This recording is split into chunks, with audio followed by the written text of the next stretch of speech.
It's my pleasure to welcome you here to the Clark Howard Show, where our mission is to serve you with advice and information that empowers you so you make better financial decisions in your life. Can you believe it's already time for another Clark Stinks? That's right. Friday is the day I get to hear where I've gotten it wrong. It's funny about Clark Stinks. There are days we have to just do the entire podcast Clark Stinks because I've been stinking it up so much. So we get to see how I'm doing today. And later, I need to talk to you about if you buy airline tickets, there's some newer developments you need to be aware of and how airlines are playing games with you and me on prices. But right now, it's time to find out where I didn't deliver for you in Clark Stinks. I should have never encouraged you to speak. You must think I'm pretty stupid. You should be ashamed of yourself. Well, maybe I'm wrong. Maybe I'm wrong. Maybe you're right, pal.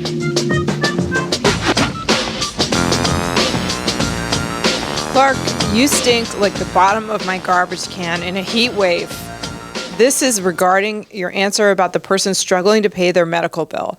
The facility would at best allow your caller to make monthly payments.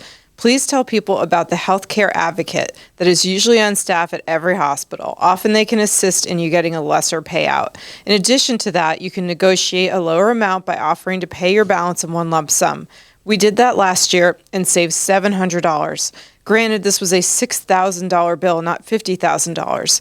We also asked for this in writing and we got it. Furthermore, the Office of the Healthcare Advocate in each state is an invaluable resource if your insurance company ever refuses payment on something. Be well, Jennifer. Jennifer, thank you very much. And I do talk from time to time about if you do have a problem with the bill, talking with the hospital social workers, it's called in some facilities, patient advocate, you refer to as healthcare advocate. This is a common practice that there's an individual like that. You also mentioned something that's wonderful for people who have actual traditional health coverage regulated by the state.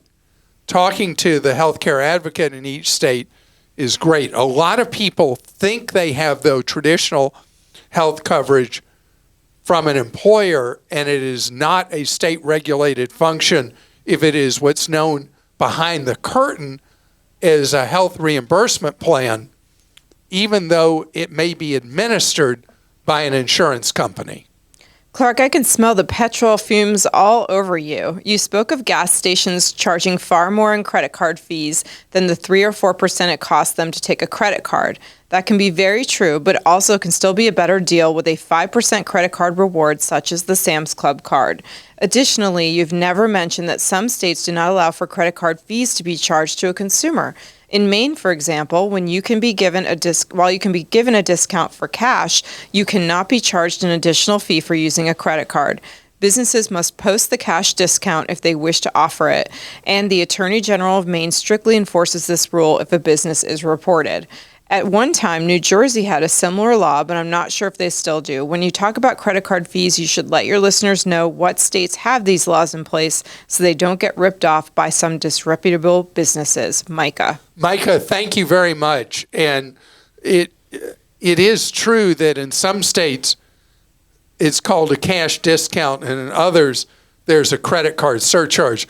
The impact on a consumer, though, in my opinion, Micah, is the same. The idea that more and more businesses now offer two prices, a cash price and a credit price. The Sam's Club MasterCard 5% off on gasoline is so great, and it's all over the place. The surcharges I was talking about have been these extreme cases where people are being charged up to $1 more a gallon using a credit card. In those circumstances, the 5% cash back on the Sam's Club card is not enough to negate that much, much higher price for paying with a credit card. And again, the retailer, as you pointed out so well, depending on state law, it will either be presented as a cash discount or as a credit card surcharge, depending on which state law permits. Clark totally missed the mark on airline credit cards. My wife and I always check one bag each. Now that bags no longer fly free, it's a minimum of $35 a bag. A round trip costs a minimum of $140 in bag fees. We have an airline credit card that costs $95 a year, and that gets us one free bag each. If we only fly once a year, we save $45. I'm only using the airline credit card for the air tickets. Isn't that a deal? And note, don't suggest not checking a bag. I don't consider anything less than 2 weeks of vacation, and there's no way I'm doing that using only a carry-on. Bob. You knew what you're going to say. So, Bob, you're 100% right that there's no doubt that the baseline credit card that's a captive card of a lot of airlines is right at $95 or $99, and they tend to offer the free check bag, one check bag per person each way. No doubt the baseline card is a beautiful thing. Those aren't the cards the airlines are pushing, however. The airlines are heavily pushing the cards that have annual fees of $500 to $1,000. And those cards, you really, really, really have to travel a lot to make it work. But in your example, paying the $95 annual fee works with only one round trip a year. Clark, you stink like what 100,000 sheep recently left on Ohio Highway 55. Idaho, sorry. Highway 55 as they crossed into their summer pastures. Stop giving people advice to change their financial behavior based on something that has not happened yet. I'm speaking of tariffs. Most, if not all, of the tariffs are still under negotiation. You recently gave advice to a listener to base an auto purchase decision on something that might not ever happen. Jim, thank you. The tariffs have been so difficult to navigate. And as I talked on a recent podcast, the expectations of what they were going to do to prices for Christmas are not going to happen overwhelmingly for this Christmas because the implementation of tariffs was delayed. The tariffs keep moving around and all the rest. So what you have said is completely spot on, that it's so hard to predict how the tariffs are going to settle. And that's why the car market went from being overheated when the tariffs were first announced to being very quiet lately. And it's because people pulled forward purchases that they might not have made or would have made later because they were worried about the tariffs. And so now dealers are discounting more than they were before because the market has slowed down. So what you said has turned out to be completely accurate, Jim. I've been listening to you for over 20 years, and you definitely do not stink. You answered a question from George in Massachusetts about building a CD ladder. It'd be helpful for your viewers and listeners to mention what to do with the funds after each CD matures. Bob from South Dakota then asked about what to do if he moved outside of the U.S. during retirement to ensure he had access to his retirement funds. Your answer was spot on. However, I'd add 2 items. 1, ensure you maintain access to your primary phone number if you use for multi-factor authentication.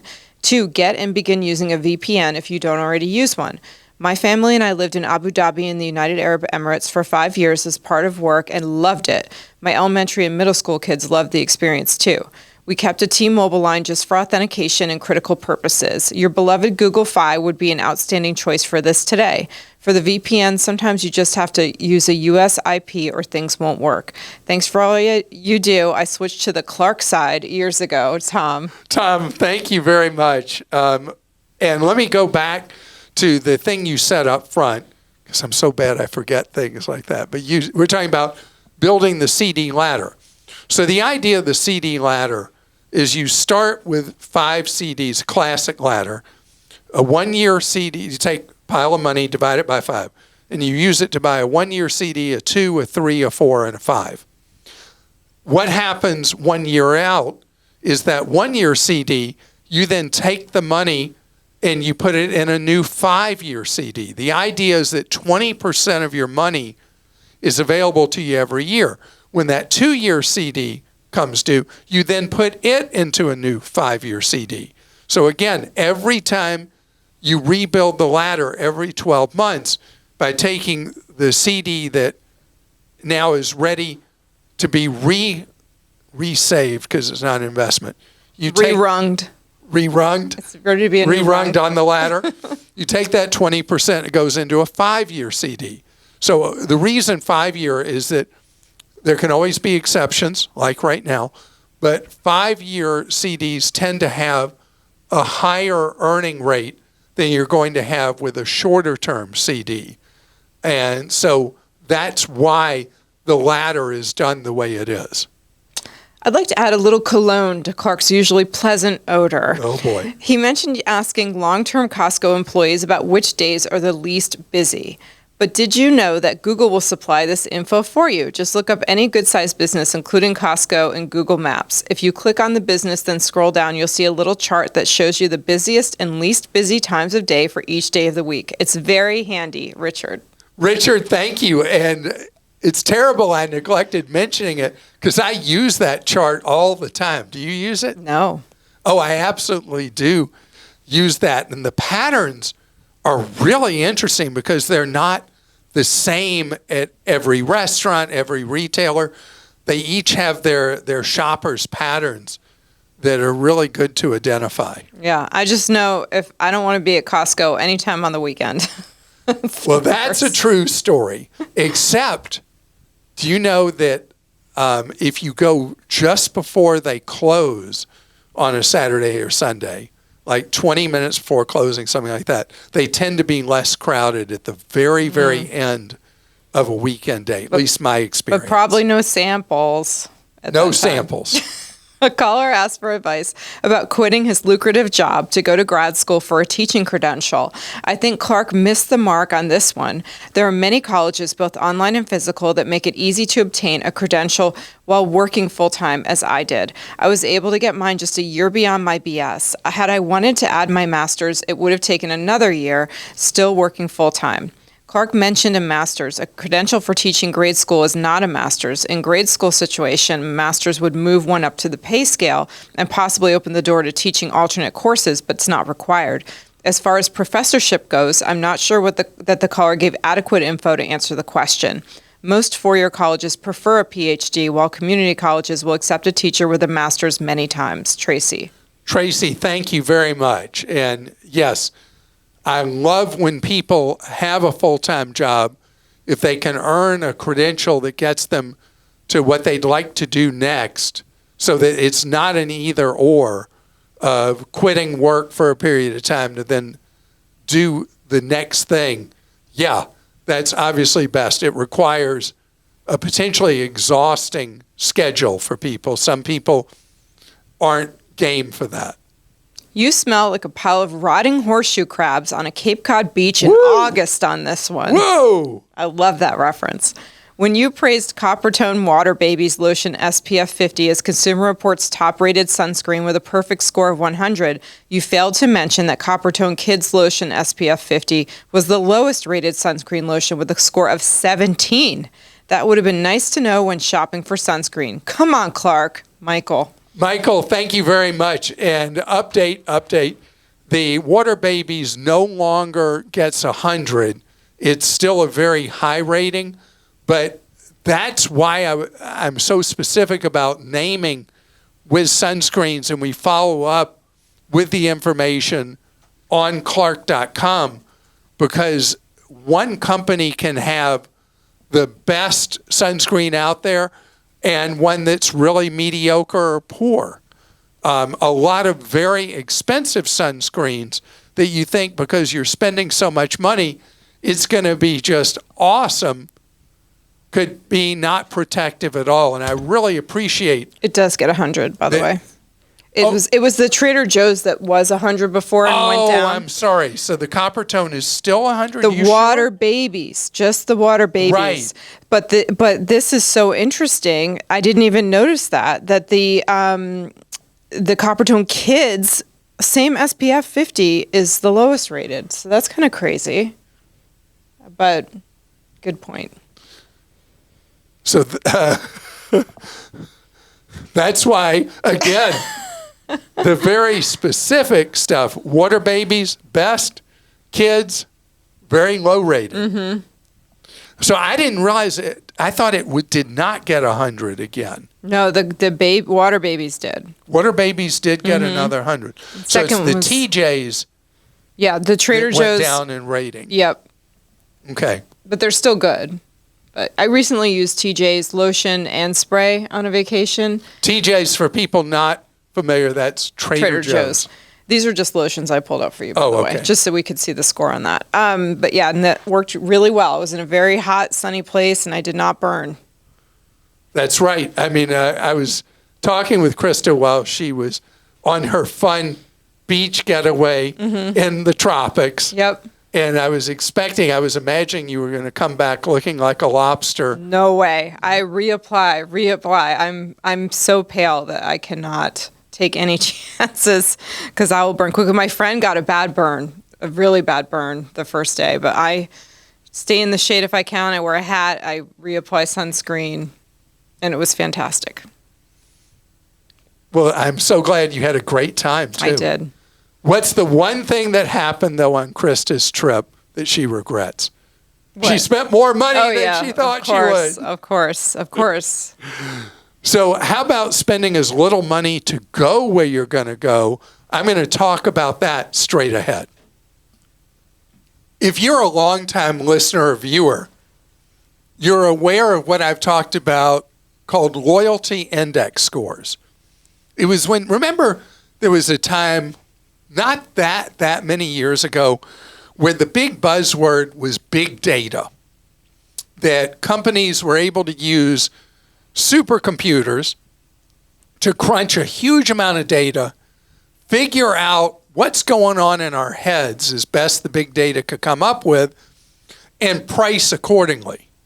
And if you're not familiar with loyalty index scores, it's where companies, the industry that I'm most familiar with using it is the insurance industry, where they develop a loyalty index score for you, and the higher your index score is, the higher the premiums they're going to charge you, because they know you are so brand loyal that you're coming back year after year, even if they raise your premiums on your auto insurance or homeowners insurance through the roof.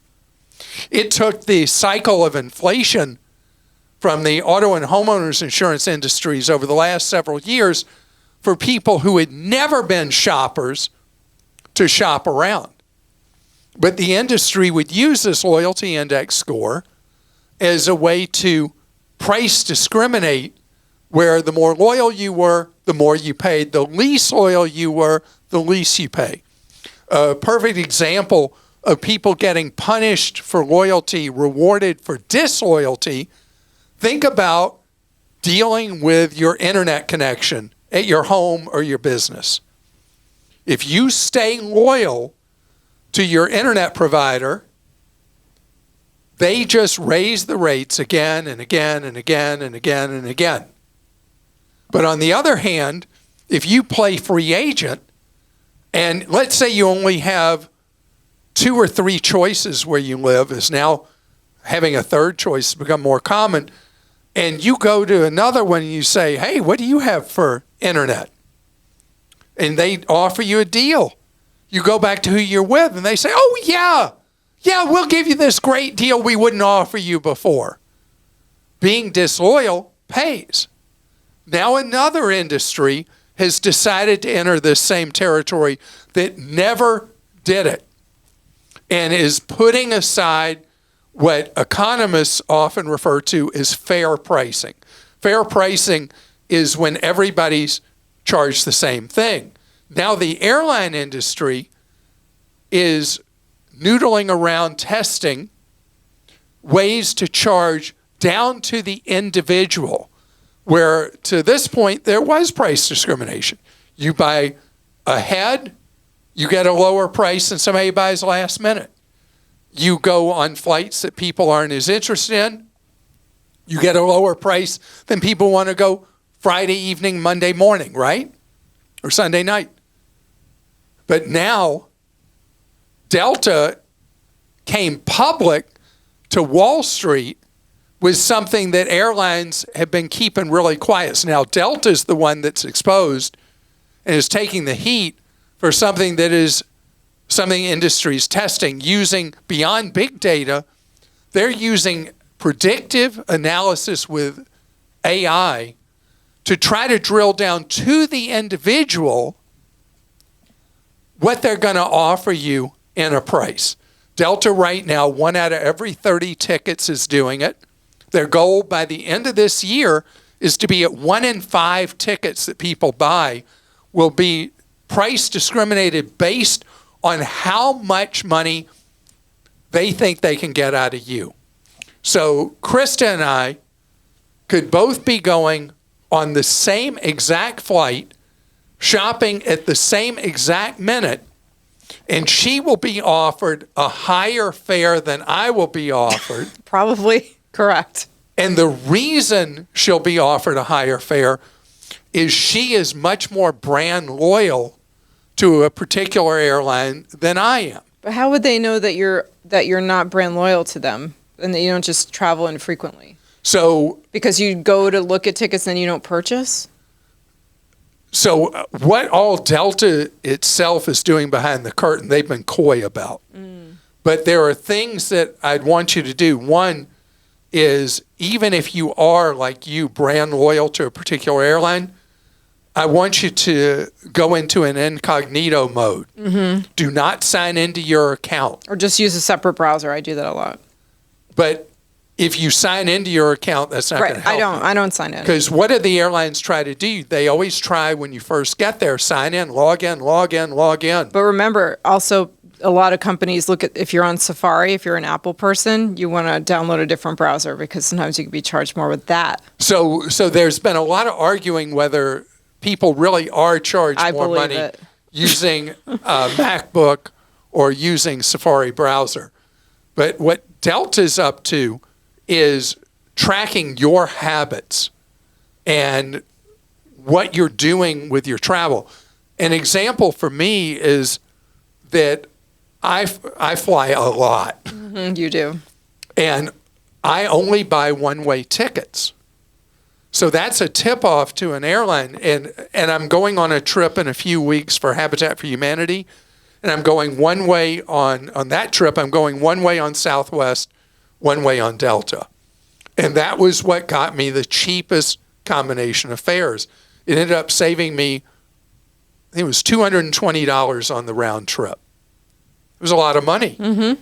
And I mean, it's crazy how much some of the round trips can be. But the more you are brand loyal to a particular airline, the more they're going to gouge you using AI. The more you go straight to their website to shop. That's why I always want you shopping at third-party websites, Hopper, Google Flights, that kind of thing. The more you shop around, and remember, for domestic tickets, the more you shop one way, the more you're going to be able to avoid what Delta and others, Delta publicly, others quietly, what they're doing with trying to rip you off by charging you more for being loyal. And there are people, I got to have my points. What are you going to do with your Sky Pennies anyway? I mean, come on. Well, what do you do with Sky Pennies? You just look at them and say, I save them and dream. You can use them when they have a deal. I do want to say, you just mentioned third party looking on there, but we're not recommending that a third party site that sells the tickets on their site that you should book. It's just one of these sites where you could shop and then it brings you through and you always purchase on the airline's website. Right. The number of complaints we're having about people booking at UFO third party sites or even well-known third party sites, man. Because they point fingers at each other if there's a problem. Customer no service. Yeah, so you don't want to do that. Yeah. Okay, speaking of flying, CJ in Alaska says a while back someone asked a question regarding coffee being safe to drink on a commercial airliner. As a pilot who flies these planes, I've wondered the same thing. So I decided to ask one of the mechanics about the procedures. It turns out it's quite an extensive process. Every 6, he thought 6, maybe 3 months, the tanks are drained and scrubbed. Water is refilled and tested until it comes out clean.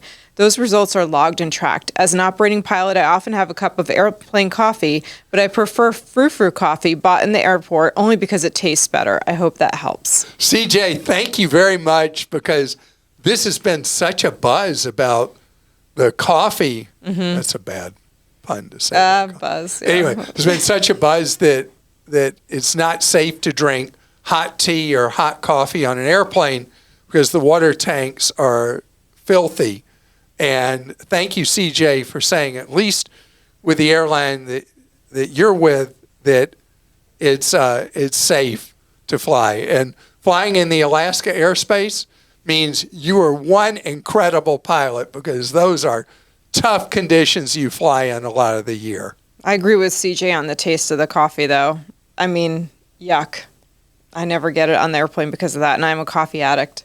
Okay, Catherine in North Carolina says, I know Clark doesn't usually recommend the airline branded credit cards for most people. I fly one airline 1 to 2 times a month for work, and I'm not self-employed. My employer pays my corporate Amex bill, but I'm able to earn points through the Amex membership rewards program. I currently have the airline's platinum card, which I do like for the upgrades and higher status. However, I'm thinking of switching since they took away lounge access. Would you recommend the I might as well just say it. This is Delta, the Amex Platinum instead of the co-branded card. I also have a cashback card for everyday purchases and a Chase Sapphire Preferred card, which I plan to cancel if I upgrade to a different card. What's the best card assortment for a corporate traveler to earn rewards to use for personal travel? So my bias for the last couple of years has been the Capital One Venture X, and I keep waiting for the shoe to drop where they're not going to make it as good a deal as it is. But what's great about that one is you do have the lounges that Capital One doesn't have nearly as many as the airline programs have, but their lounges are, to me, the best out there in the airports, domestic.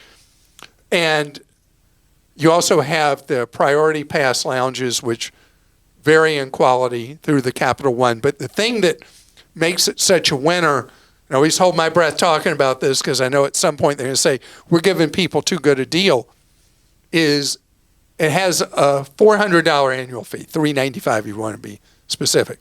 They give you back automatically $300 of that $395 with you being able to book travel through them they just pay for.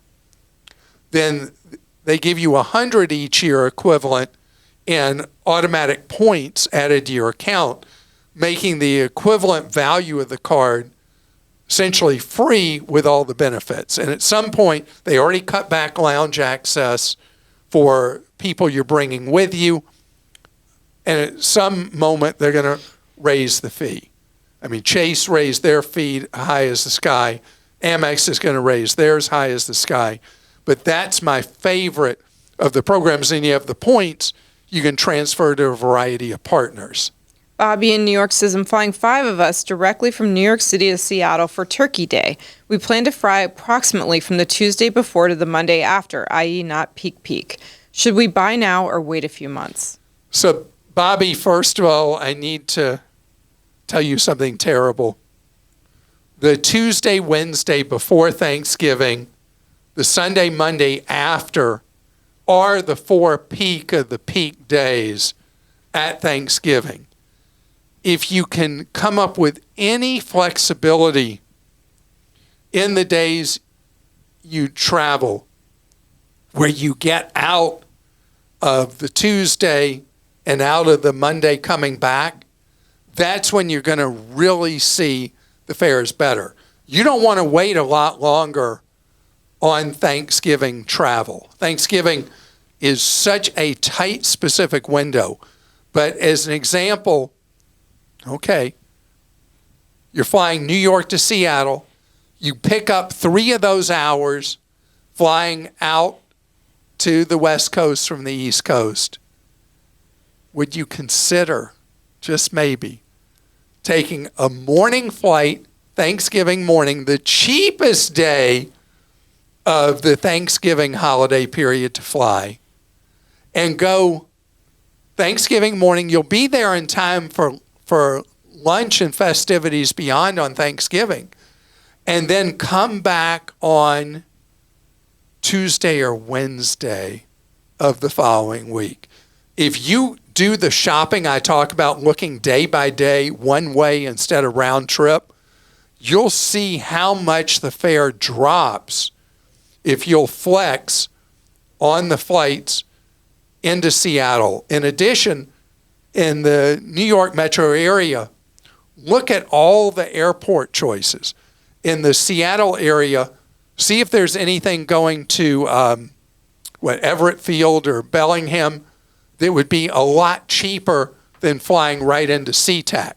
The New York area, you got Newark, LaGuardia, JFK, White Plains.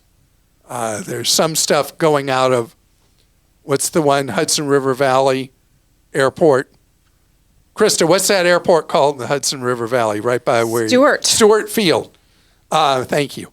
Newburgh, New York. Newburgh, right.